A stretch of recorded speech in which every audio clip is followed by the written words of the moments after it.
There's some, you know, positive aspects of it, but I think there might be some challenges for us parents.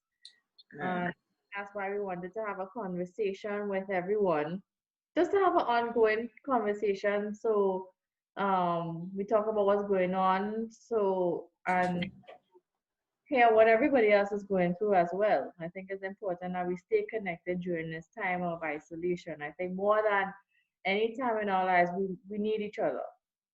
True. Yes, and if we needed each other, it's now, you know. But one of the first things I'd like to say, you know, a lot of people may be joining us, and we just want to let people know that the church continues to meet your, you know, persons may be hungry and may have nothing to eat, and we want to let people know you can contact your parish at hope@catholictt.org, or you can contact 607-4673. You know, if you and your family don't have anything to eat or you need assistance in that way, you know, please contact the Archdiocese. Please contact your parish so that you can get some kind of support. Because Paro say no money, no love. If you're belly hungry, you can't take on what we're going to say here today. So, you know, I thought that well, I wanted to get in touch with you to see how you were doing, seeing that you're still on maternity leave, and, you know, to find out how you were doing, but also to share with our viewers during this time. A lot is happening, especially regarding COVID-19. There are a lot of physical changes. You know, we're being told about washing our hands and So cover. Go ahead. as I staying home as well, so we Uh-huh. have that we have those added responsibilities now. I can't tell you how much times I wash my hands. Right. And we need to wash our hands. We need to, you know, avoid close contact, maintain that distance with people if we have to go out only when necessary. Um, we have to stay home, and cover our, when we're sneezing or coughing, cover our mouth. So we know what the physical things that we need to do. We also, as domestic church, and a lot of people may be saying, what's this domestic church? You know, the church at home, we are doing a lot of praying. Well, so we think. There's a lot of live stream masses, there's rosary, there's um, adoration, there's scripture reading and daily psalms. Uh-huh.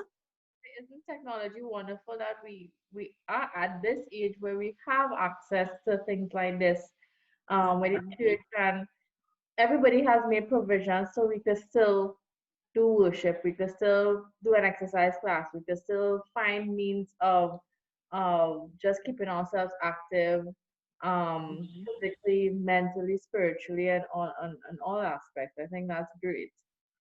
Right. Right. But you know, as adults, I think we don't realize how much we need to take care of ourselves as adults, as the whole person. So we're taking care of the physical, hopefully. You know, we trying to do take care of ourselves spiritually and mentally, psychologically. There's a lot of things happening with us as well, you know. So maybe you want to share a little bit about that, Krista? This when the COVID-19 started to really start spreading, one of my first thoughts is wow, it's not just that's the first thing that came to my mind, the amount of stress and strain that Mm-hmm. is going to occur, whether you're a parent, whether you're not, whether you're a professional or not. This is affecting everybody. It doesn't matter about your profession, your race, your class, anything. We are all literally in the same boat. Um, in that regard, as I said, we physically have to stay home and stuff like that. But mentally, we're getting so much advice on what else to do and how to stay 6 feet apart or 13 feet apart or whatever the theories are saying. But in the beginning, at least now I think it's picking up now, but in the beginning you didn't really hear too much on the mental health aspect of it. Mm-hmm. I think it was so important in regards to self-caring for yourself. As we said, we have to take care of ourselves not just physically but mentally, because this can put, I don't know about you, but for me in the beginning it was very overwhelming. um it's not just, as I said, it's taking Now that you're isolated, there's so much more pressures home on the home front now for you. Um, you have to take care of the children, or you have to cook every day. I feel like I'm cooking 350 meals a day. Oh, I feel like I'm living in the kitchen. Trying to do some work if you have work to do. In the midst of everybody being present, some people suffer great loss too during this time. Financial loss. Jobs were lost. There's a lot of people who lost their jobs. How they're gonna provide for their family and stuff like that. So that must be on your mind and on yourself. And we're human beings, and put us in a box now where we can't vent and we can't go out as such. You know, um, there's a possibility that a lot of fears and anxieties and just strain and stress to really occur at this time. And I think it's really important that we take measures to try and relieve our stress. As limited as it may be, we still have options. And I think people need to understand that this is the time where we could be very creative as parents, as individuals, to see what else, in what other forms we could really relieve our stress so we could actually function during the day and function for our family and whoever your friends or whoever you're with at this time in isolation. So how have you been dealing with isolation? Well, it has been a challenge. Yesterday was not a good day at all, and I think it's more than just not being able to go outside, but being overwhelmed by meetings. By just being on the media, the screen, just being on a screen. I think that has really been, and continues to be a bit overwhelming at times. And I'm trying to balance that because the children at home, their school started work today online, and being at meetings all the time can be a bit of a challenge, or even being on the screen.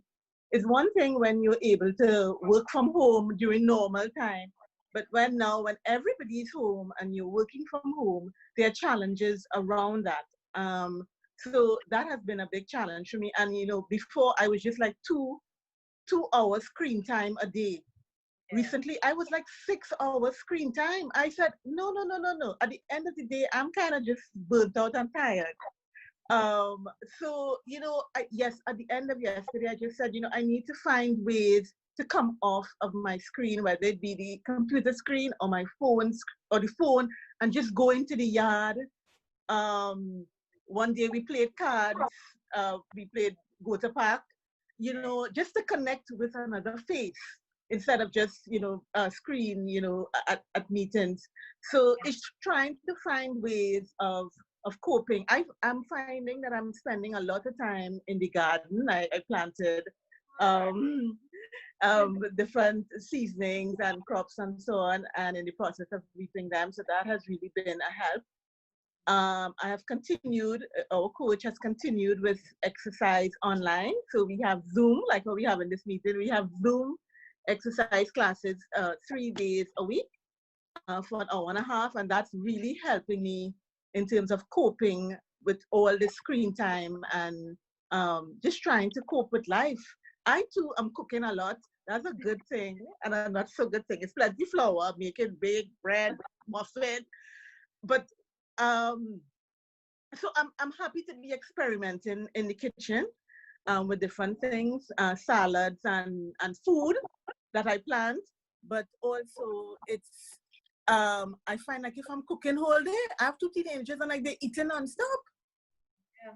Yes, I have these three little ones, and oh, geez, I know they're growing children. I know they're growing children, but oh Lord, I say, Mommy, could I have a snack? Mommy, could I have a snack? Mommy, could I have a snack? I said, where's all this food going? Every minute, for sure. Yes, cooking is Yeah. usually therapeutic for me, but now I'm finding it a little tiring, to be quite honest. But yeah, for sure. Learning to cope during this time is it's quite interesting to me. And coping, and also I think it's important to self-regulate your emotions and you keep in check.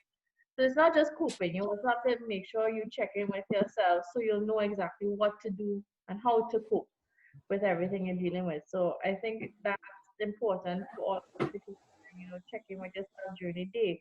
Because sometimes what tends to happen is when you have all these overwhelming emotions or you're watching the news, social media, you're getting Facebook posts, you're getting WhatsApp posts, your auntie calling you about this or that, or your mommy calling you or whatever.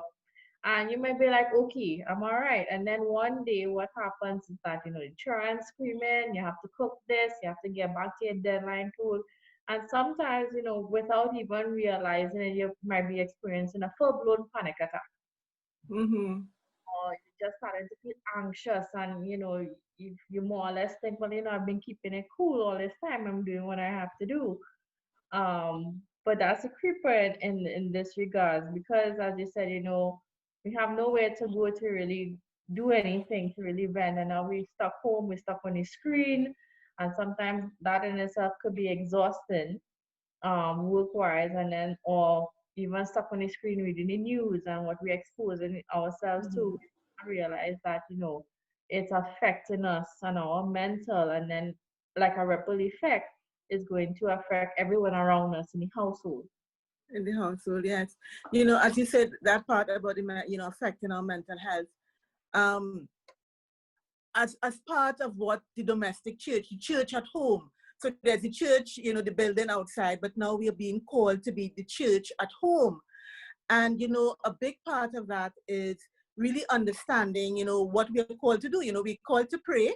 And so there are many, as I said, live stream masses and adoration. And, we can pray the rosary. And, we'll have some more discussions about this in the coming weeks. But we also call to, reflect.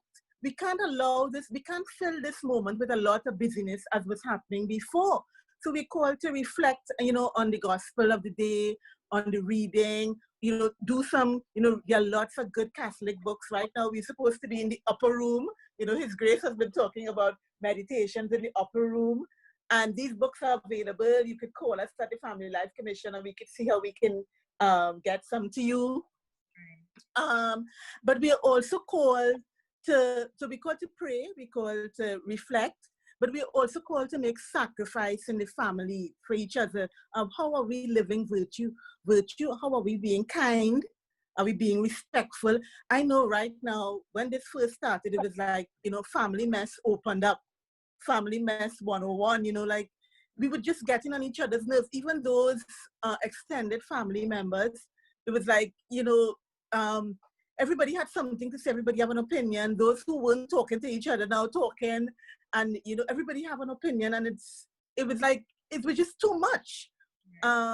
So how can we exercise, be sacrificial in our love to each other by being kind and considerate, but also taking care of ourselves?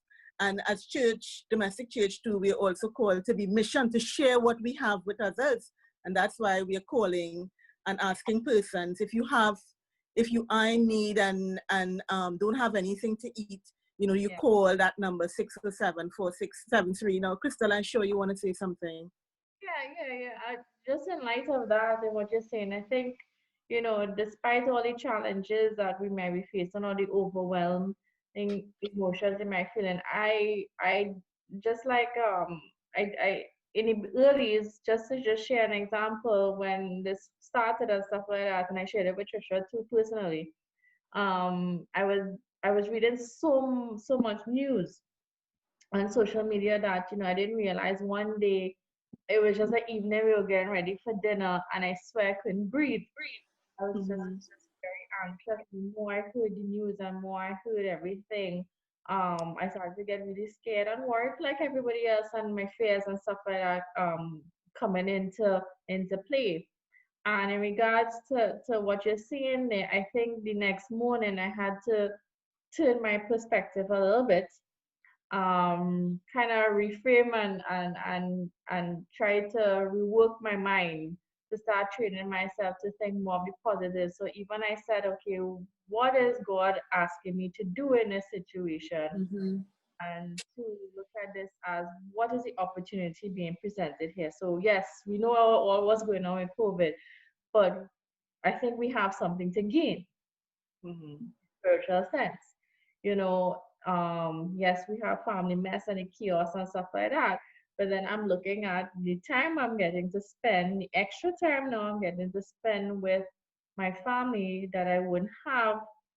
Essentially, we'll be overworking, we'd have been going out, there's things, I mean, for me personally, that I'm like, okay, I didn't get to miss out this time, baby girl is 4 months and I saw her roll over for the first time. So it's Yeah. simple things like that. So I started to kind of think of, okay, this is a time where, I think, um, God maybe told us we needed to stop a bit and take a, Yes. appreciate each other, appreciate nature, appreciate what He's really given us of value, not to be caught up in the material things of life or even the things that are really not so important. Even work wise, some of us might be just so caught up in work, work, work, and forgot the grounded work we have to do home. I'm glad you say that, because, as parents, whether you be single, separated, divorced, married, as parents, we are first and foremost teachers of our children. I know a lot of parents say, oh God, school isn't open and la, la, la. But I think it's more than just academics. We are teachers of our children about the virtues and values of life. And I think during this time, as they see us cope, as they see us fly off the edge and come back and say that we're sorry. All of this are life lessons that will help, our children during this time, but not only now, but also beyond. So I'm sure, I've seen a lot of memes on social media with teachers saying different things, parents saying after the second they are ready to put them out, and so on.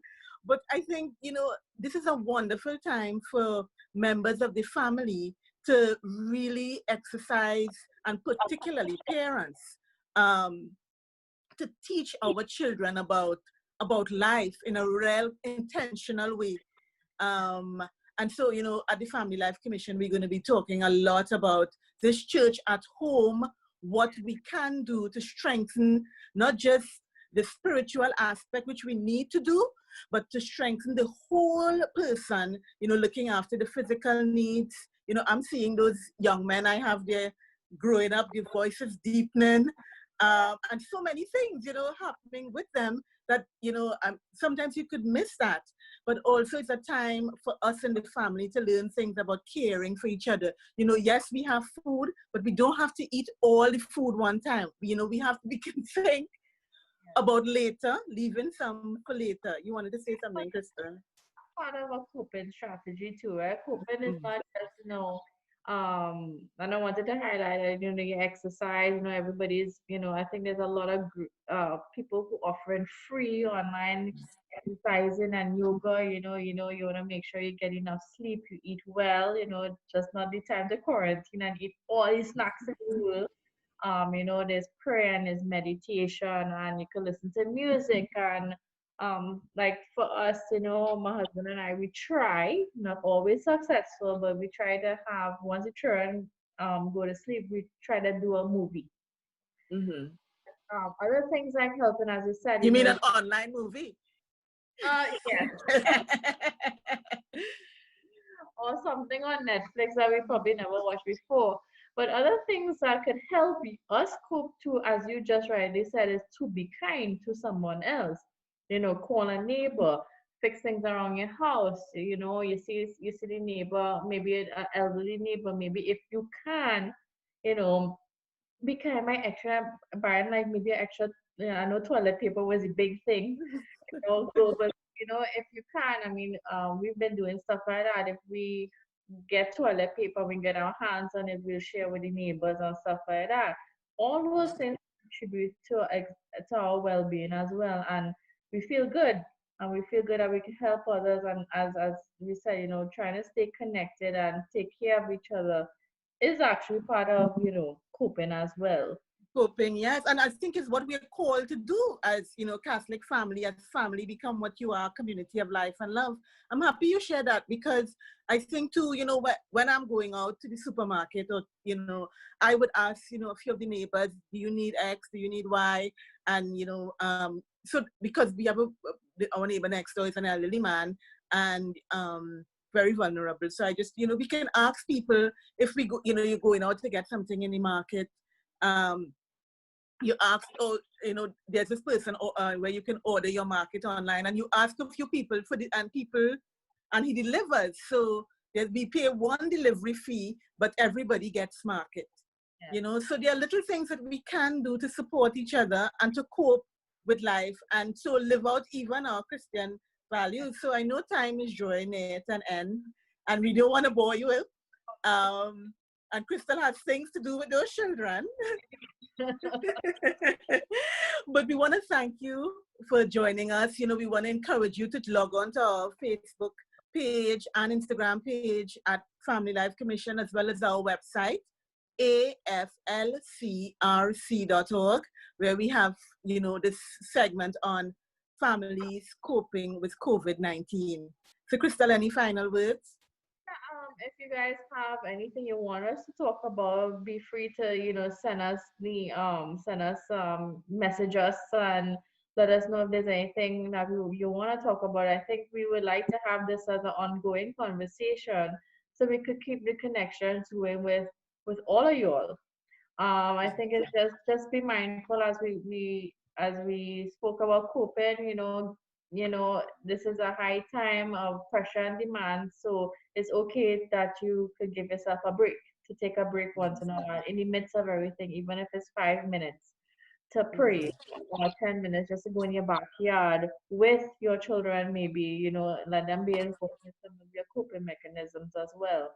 And to remember to care for self, because you have a family to see about, so you make sure you're also good to go as well, and that you also upkeep yourself mentally, spiritually, and emotionally with what's going on.